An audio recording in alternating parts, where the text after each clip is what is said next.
Salve, salve família, aqui quem fala é o Lutz do canal Cortes Podcast e no meu primeiro mês monetizado eu já fiz $3.000 só seguindo o que esse cara fala no curso dele. Então se você quer ganhar dinheiro com internet e YouTube sem nem precisar aparecer, confere o primeiro link na descrição. E o que acontece nesse espaço que ele é morto e tem a ressurreição? Ele é consenso que ele vai para o inferno realmente? Como que... Desceu ao Hades, né? A expressão. Mansão dos mortos. Então, ele vai para a realidade do mundo espiritual, né? Porque esse negócio de inferno é um pouquinho complicado, porque o mundo, a descrição do mundo bíblico chama a realidade do mundo dos mortos como Hades, que foi indevidamente traduzido por inferno. Nem sempre, ou poucas vezes, tem esse sentido. Então quer dizer que Jesus foi ao mundo dos mortos e proclamou ali a sua vitória, a sua conquista no mundo espiritual, e esteve na presença do Pai, e depois ele retorna. Existe um texto Esse reino dos mortos ficaria onde? Ficaria junto com os anjos de Deus? Ou... Então, a Bíblia apresenta dois enfoques. Um, de uma maneira genérica, onde estão os mortos, quer estejam numa situação de bem-aventurança ou de sofrimento. Sim. E às vezes ela apresenta o quadro mostrando os dois separados. Aparentemente o que Jesus faz é proclamar nesse ambiente, porque ninguém poderia estar junto da presença de Deus sem que houvesse redenção plena. E a proclamação, né, quando ele proclama, ele pregou, né, aos mortos, no sentido em que ele proclama a sua vitória de que a redenção foi conquistada e foi conseguida plenamente. E depois acontece a ressurreição. Mas não que ele... Não essa coisa da chave do inferno... não é mais isso. É mais música do Diante do Trono, né? Que tem isso aí.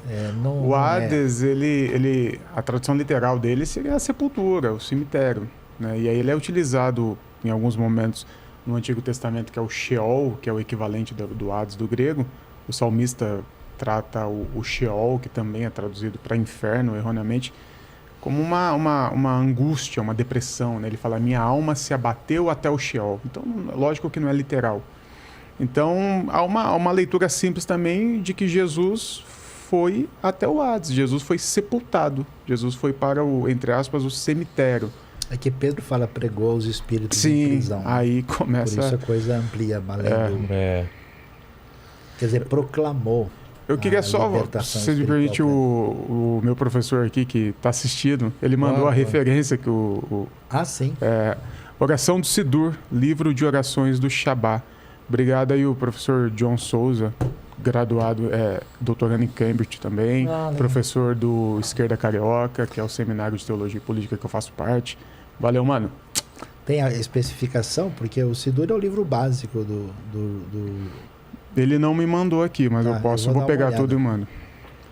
Então se você completar, Victor, pode falar. Não, eu ia falar, então é como se ele dissesse aos mortos, quem morreu até ali, que aparentemente não tinha salvação, é isso? Não era... Eles estavam esperando não tinha a possibilidade da plenitude da presença de Deus pelo sacrifício perfeito não ter sido feito. Quando ele faz esse sacrifício, ele dá a possibilidade para todas as pessoas mortas antes dele de serem salvas, é isso? A realidade das pessoas no mundo espiritual não quer dizer que todas estão salvas, né? Tem pessoas perdidas e pessoas salvas. Essa realidade da presença de Deus desfrutada plenamente agora é possível por causa da vitória de Cristo. Então parece ser esse o sentido quando ele proclama, quando ele diz que ele pregou aos espíritos, que ele proclamou a sua vitória depois daquilo que foi realizado plenamente. Entendi. E essa vitória, ela se estende dali para trás e dali para frente. Com certeza. Sim. Com certeza. Mas por que se fala então numa segunda vinda? Porque... Legal. Você entendeu a minha pergunta? Essa é a grande... se ela se estende para frente, porque tem uma necessidade de uma segunda vinda. Essa é a grande pergunta do primeiro século. Você chega e fala o seguinte, olha, Jesus é o Messias, ele veio acabar com toda a maldade e toda a crueldade do mundo, veio consertar os problemas do pecado humano, ele declarou a vitória dele sobre toda a espiritualidade. E uma boa parte dessa proclamação, às vezes a gente tem um pouco de dificuldade de entender, e nisso eu acho que o Sayão é muito correto quando ele diz que às vezes a gente enxerga as coisas com um olhar muito ocidental e pensa pouco com a cabeça judaica, porque a gente quer olhar para essa passagem como se fosse uma passagem sobre a salvação individual das pessoas, quando na verdade é muito mais a proclamação de que Cristo é vencedor sobre toda a realidade espiritual. Mas assim, você fala tudo isso para o pessoal, para aquele pessoal ali no primeiro século, fala, olha, Jesus morreu, ressuscitou, está resolvendo o problema da crueldade, etc, etc. Só que a pessoa olha para o lado, ainda tem gente mentindo, ainda tem gente matando, ainda tem toda a crueldade espalhada que você puder imaginar. E aí você fala o seguinte, espera aí, tem algo acontecendo nessa história, porque era para ter acabado. Você olha pela janela e você ainda encontra maldade espalhada pelo mundo. Bom, como que, se eu, com uma visão cética do mundo, eu resolvo essa questão?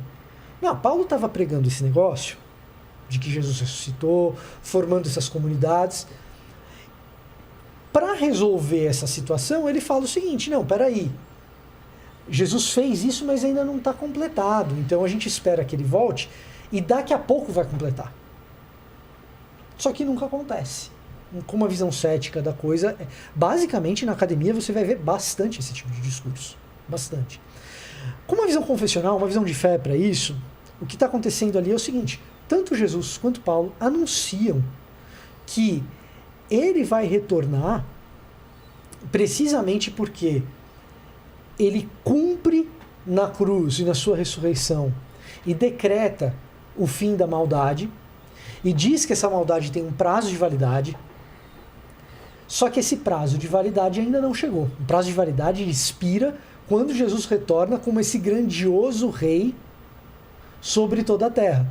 Por enquanto, a gente desfruta de uma realidade futura no tempo presente. Isso é um tanto complicado de explicar, mas a realidade de experimentar Jesus, e isso eu imagino que seja confirmado no interior de vocês pelo Espírito Santo de Deus, mas a realidade de desfrutar de Jesus é como desfrutar um pedaço do futuro nesse tempo presente. A gente chama isso de já e ainda não, ou dentro da teologia é o que o pessoal chama de tensão escatológica. O que é essa tensão escatológica? Eu vivo como se eu fosse cidadão da Nova Jerusalém. Eu sou feito nova criatura, mas eu ainda espero pela consumação de tudo isso. E então eu batalho contra as minhas questões internas dos meus pecados ainda hoje. Mas eu espero ansiosamente pelo retorno de Jesus Cristo quando esse mal de fato termina. Eu experimento um pedaço desse término ainda hoje, quando eu percebo o seguinte, cara, Vilela, olha só, minha vontade hoje era de estar com a minha esposa e a minha filha de 5 meses. E de fato eu tenho essa vontade. Mas eu também tenho uma vontade que está para além da minha própria, de simplesmente vir aqui e falar desse Jesus que fez uma coisa maravilhosa por mim. E nisso eu experimento uma realidade que ela é futura, ela não faz parte de mim, mas ela está aqui de alguma maneira. Eu vou contar uma história, eu vou recorrer à vergonha do exemplo, professor. Opa, aí sim, hein? Eu vou recorrer à vergonha do exemplo, que é mais ou menos o que a gente experimenta dessa coisa futura no tempo presente. Eu tive uma experiência sobrenatural de ouvir a voz de Deus, e faz tempo que isso não acontece. E eu tenho a impressão que acontecia quando eu era mais imaturo. E eu precisava dessa coisa assim sobrenatural para entender o que estava acontecendo. Quando um amigo entregou para mim uma carta de suicídio, um bilhete de suicídio. Né? E quando você lê uma carta de alguém que está querendo tirar a própria vida, é difícil você ser confrontado com algo mais cruel do que isso. Você encontra coisas tão cruéis quanto essa realidade. Tão cruéis quanto, sim, mas mais cruel que isso é muito difícil. Quando uma pessoa cara a você, ela te deixa um bilhete E uma pessoa me entregou o bilhete desse rapaz dizendo, olha, é amanhã. Eu abri aquele bilhete. Eu não sabia onde esse meu amigo estava. Eu não sabia por quê. Eu sabia que ele estava passando por umas barras, mas eu não sabia por que tanto. Eu só sabia que eu queria sumir. E quando eu terminei de ler aquele negócio, eu também não sabia muito de Bíblia, eu também não sabia muito de Jesus, mas eu acreditava e eu adorava Cristo naquele período. Eu terminei de ler e eu falei, eu não tenho ideia do que fazer com esse negócio. A minha vontade era de sumir. E eu sabia que se eu encontrasse aquele meu amigo, eu não teria o que falar para ele.